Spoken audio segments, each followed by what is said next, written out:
Karibuni sana katika nchi yetu hii ya Zanzibar, karibuni sana katika mkoa huu wa Pwani. Wajumbe, ndugu walimu wetu, ndugu makada wetu na viongozi wetu, tumefahamu kwamba leo tumepokea ugeni huu mkubwa sana ambao unakusanya mikoa isiyopungua 15 kutoka bara na mikoa ya pwani ya Zanzibar kwa ajili ya kuendeleza mafunzo yetu katika nchi yetu hii ya Zanzibar na ndani ya mkoa huu. Tunaimani kwamba elimu ndiyo jambo ambalo linakupa mwongozo wa maisha yako na mwongozo mzuri wa kuiongoza nchi yako.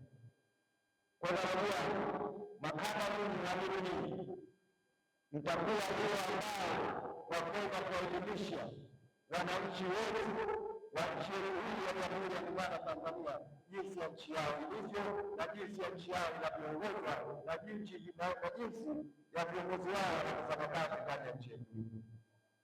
Tunafahamu kwamba nchi yetu ya Jamhuri ya Muungano wa Tanzania ni nchi ya amani na utulivu, na amani na utulivu huu ni urithi wa viongozi wetu ambao waliongoza nchi yetu. Kwa imani kubwa sana, na sisi bado tunaendeleza wale ambao waliwataka viongozi wa kuongoza wa Tanzania. Tunapoongozwa na viongozi ndivyo tunavyotaka kuongoza wa Tanzania. Tunafahamu marais wetu wa mwanzo, Mwalimu wetu Mkuu Kambarage Nyerere, marais wetu wa mwanzo wa Zanzibar, mzee wetu Abeid Amani Karume, walipoungana sera yao kubwa ni amani na utulivu, na wameungana wakati amani na utulivu kwa ajili ya kuongoza nchi hizi kwa mazingira mazuri na maisha mazuri sana wakati wananchi wao. Lakini isitoshe wao, kila rais mrusi anakuja wao wanakuwa na sera hii. Tunaona jinsi ya kama Samia Suluhu Hassan anapoongoza nchi ya Jamhuri ya Muungano wa Tanzania kwa amani na utulivu kabisa. Na tunamwona rais wetu wa Zanzibar Dr. Hussein Ali Hassan anaiongoza nchi yetu kwa amani na utulivu kabisa. Yote kwa sababu tupata faida sisi wananchi wake. Sasa leo tuko katika nchi hii ya Jamhuri ya Muungano wa Tanzania na sisi ndio Tanzania tunasomeshana kwa ajili ya kuwaongoza wananchi wa Tanzania. Kwa nafikiri ziara hii imefanya mafunzo haya tunafanya kwa timu kubwa kama hii, na imani kubwa sana tutasaidia sana rais wetu wa Jamhuri ya Muungano wa Tanzania na rais wetu wa Zanzibar katika shughuli zake za kikazi. Na uzuri wa pekee mmetokeza wanakada na walimu wote wakitokea Chama cha Mapinduzi. Ukipigia nyumbani kule wote wa Tanzania hawakufahamu.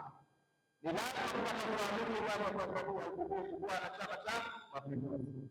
Kwa mimi walimu wa kada mmetokea katika Chama cha Mapinduzi, mtasemea mambo ya nchi yetu ambayo yanatokana na Chama cha Mapinduzi. Kwa hiyo mimi leo nikafanya kubwa moja tu ya kuwafungua mafunzo haya, na mafunzo haya yameanzia mikoa yote Zanzibar na nakuja kuamalizia hapa Zanzibar. Sijui kama ni kama makusudi au ni kama bahati mbaya, lakini kuja kuyafungia mafunzo haya kwa Zanzibar ndipo nimepatia kabisa sana kwa historia yetu ya nchi, kwa historia yetu ya bara la Afrika. Narudia tena, kwa kuja kuyafunga mafunzo hapa Zanzibar, kama kwa bahati mbaya, kwa bahati nzuri, basi nimepatia kwa historia yetu ya Zanzibar na kwa historia yetu ya Jamhuri ya Muungano wa Tanzania na kwa historia ya Afrika. Kwa sababu katika bara la Afrika kitovu cha historia kimetokea Zanzibar. Sisi na walimu wangu na pia kukosea. Kwa hiyo uongozi wetu ambao makada wetu ambao katika mkoa wa Mjini kwa maendeleo wa mafunzo haya kwa kila mkoa na mikoa mbalimbali wanapata rasmi katika mkoa hili linafunga